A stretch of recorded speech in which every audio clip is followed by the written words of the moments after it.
बार एक किसान परमात्मा से बड़ा नाराज हो गया। कभी बाढ़ आ जाए, कभी सूखा पड़ जाए, कभी धूप बहुत तेज हो जाए तो कभी ओले पड़ जाए। हर बार कुछ न कुछ कारण से उसकी फसल थोड़ी खराब हो जाए। एक दिन बड़ा तंग आकर उसने परमात्मा से कहा, देखिए प्रभु, आप परमात्मा हैं, लेकिन लगता है आपको खेती बाड़ी की ज़्यादा जानकारी नहीं है।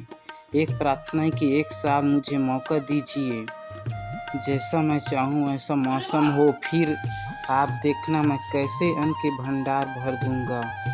परमात्मा मुस्कुराए और कहा, ठीक है, जैसा तुम कहोगे वैसा ही मौसम दूंगा, मैं दखल नहीं करूंगा।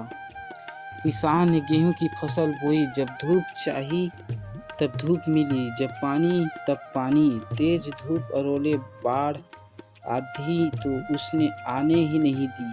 समय के साथ फसल बढ़ी और किसान की खुशी भी, क्योंकि ऐसी फसल तो आज तक नहीं हुई थी। किसान ने मन ही मन सोचा, पता चलेगा परमात्मा को कि फसल कैसे करते हैं। बेकार ही उसने बरस हम किसानों को परेशान करते रहे। फसल काटने का समय भी आया। किसान बड़े गर्व से फसल काटने गया, लेकिन जैसे ही फसल काटने लगा एकदम से छाती पर हाथ रखकर बैठ गया। गेहूं की एक भी बाली के अंदर गेहूं नहीं था, सारी बाली अंदर से खाली थी।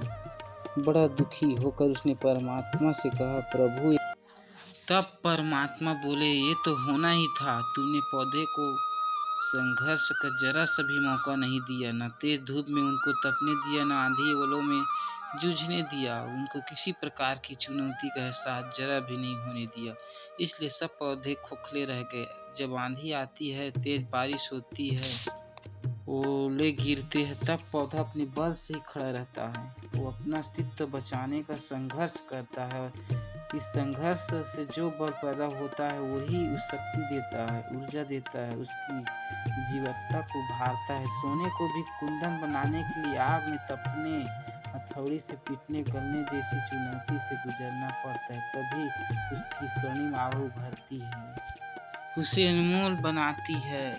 उसी तरह जिंदगी में भी अगर संघर्ष न हो, चुनौती न हो, तो आदमी खोखला ही रह जाता है, उसके अंदर कोई गुण नहीं आ पाता। ये चुनौती ही है जो आदमी रूपी तलवार को धार देती है, उसे सशक्त और प्रखर बनाती है। अगर प्रतिभाशाली बनना है तो चुनौती तो स्वीकार करनी ही पड़ेगी, अन्यथा हम खोखले ही रह जाएंगे।